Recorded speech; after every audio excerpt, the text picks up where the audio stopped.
شاہ صاحب یہ خاص طور سے شہادت کے لمحات سید الشہداء پہ کیسے گزرے، اور چونکہ ایک نانا کی محبت کا فلسفہ بھی ہے، پھر ایک امت کی مودت کا احترام بھی ہے، یہ سب کچھ نظر انداز کر دیا گیا؟ کیسے ہاتھ تھے، کیسے لوگ تھے، اور وہ کہاں کی تلواریں تھیں جو کلمہ بھی پڑھ رہے تھے اور سر امام حسین بھی جدا کر رہے تھے؟ یہ حوصلہ کہاں سے آیا؟ اور پھر اس طرف مقتل میں جناب سید الشہداء کے اقربا، آپ کے خانوادے، یہ کیسے دیکھ پا رہے تھے؟ ربانی صاحب، یہ لمحات بیان کرنا کسی کے انسان کے اور اہل محبت کے لیے یہ اس کے بس کی بات نہیں، اس لیے کہ رسول پاک احادیث صحیحہ پورا ذخیرہ میرے سامنے موجود ہے کہ سیدہ پاک کے گھر کے سامنے بیت فاطمہ بیت علی کے سامنے گزرتے ہوئے حسنین کریمین کی رونے کی آواز سن کر سیدہ سے یہ ارشاد فرمایا کہ حسن و حسین کو رونے نہ دو، کیونکہ ان کے رونے سے مجھے تکلیف ہوتی ہے۔ اس حدیث پاک صحیحہ، اس کی روشنی میں دیکھیں کہ جو ابتلا، جو آزمائش اس نام نہاد مسلمانوں کی طرف سے جو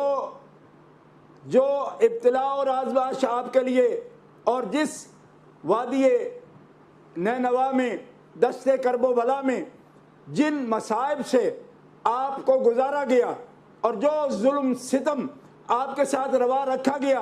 وہ نبی جو حیات النبی ہے اور جن کا احساس، جن کا شعور ایک کائنات تسلیم کرتی ہے کہ قیامت کے لیے مومنین کو بھی آپ پہچانتے ہیں، منافقین کو بھی آپ پہچانتے ہیں، ان کی نظر سے یہ منظر چھپا نہیں۔ حضرت عبداللہ ابن عباس فرماتے ہیں، میں نے رسول پاک صلی اللہ تعالیٰ علیہ وسلم کو خواب کے اندر دیکھا کہ آپ کے ہاتھ میں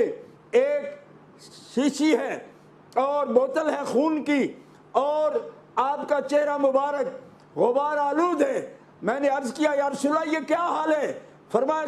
شہدت قتل الحسین آنفا، میں ابھی کربلا سے آیا ہوں، میرا بیٹا حسین شہید ہو گیا، اور یہ میں اس کا خون کربلا کی مٹی سے اس کا خون جمع کرتا رہا ہوں اس برتن میں۔ تو رسول خدا جب اس حال میں کہ وہ لیل کی زلفیں غبار آلود ہیں، چہرہ انور پر غبار موجود ہے، آپ امام عالی مقام کے اس غم سے رنجیدہ ہیں، اور دیکھنے والا عبداللہ ابن عباس ہے کہ جو اچھی طرح اپنے حبیب کو پہچانتے ہیں۔ اور پھر حضرت سیدہ ام سلمہ کو نبی کریم علیہ السلام نے وہ مٹی بھی عطا فرمائی اور وقت بھی بتایا۔ میں قربان جاؤں، اس نبی غیب دان نے حضرت عائشہ صدیقہ کو وہ مٹی نہیں دی، اور حضرت حفصہ کو وہ مٹی نہیں دی، حضرت ام حبیبہ کو وہ مٹی نہیں دی، حضرت سیدہ سودا کو وہ مٹی نہیں دی۔ کربلا معلیٰ کی جو جبریل امین لا کر حضور کو دیتے ہیں، کسے دی؟ جس کے بارے میں اللہ کے حبیب جانتے تھے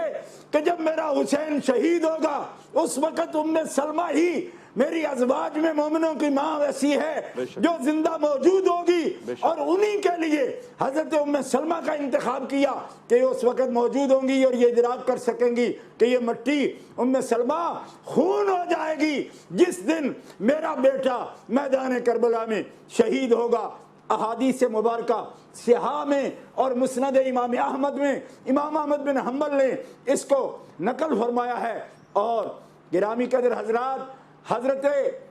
صاحب مشکات نے بھی اس حدیث کو نقل کیا کہ اللہ کے رسول صلی اللہ تعالیٰ علیہ وسلم نے کربلا معلیٰ میں سیدنا امام علی مقام کی شہادت کو خود بیان فرمایا اور اس کی نشاندہی فرمائی اور اس کی علامات کو بیان فرمایا۔ اس لیے یہ کہنا کہ کوئی اگر غم مناتا ہے اور غم کا اظہار کرتا ہے آپ کے لیے اور آنکھوں سے آنسو بہاتا ہے اور اس پر کوئی فتویٰ لگاتا ہے اور کوئی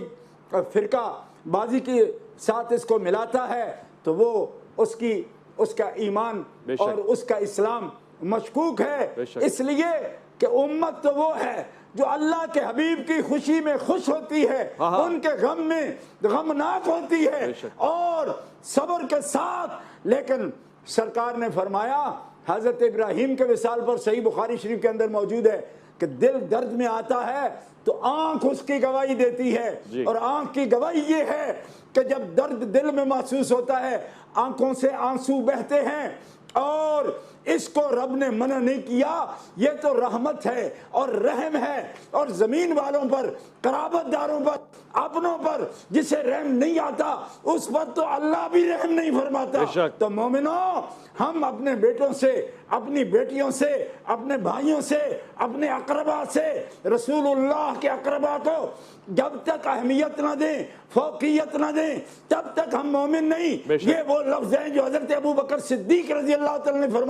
فرمایا اللہ کی قسم ہے صدیق کو اپنے قرابت داروں سے زیادہ محمد رسول اللہ کے قرابت داروں سے محبت ہے۔ تو جب اپنے قرابت داروں کی تکلیف میں ہمارے آنسو جاری ہو جاتے ہیں اور کوئی فتویٰ نہیں لگاتا، کہ ہم شکوہ نہیں کر رہے، لیکن یہ محبت ہے جس کا اظہار آنکھوں سے آنسو برسا کر ہوتا ہے، تو وہ آنکھ کہلانے کے قابل کب ہے جو مصطفیٰ کے غم میں شریک نہیں ہوتی، جو اہل بیت کے غم میں شریک نہیں ہوتی، اور جس آنکھ میں حسین کے لیے آنسو نہیں ہے وہ آنکھ کہلانے کی حقدار نہیں ہے۔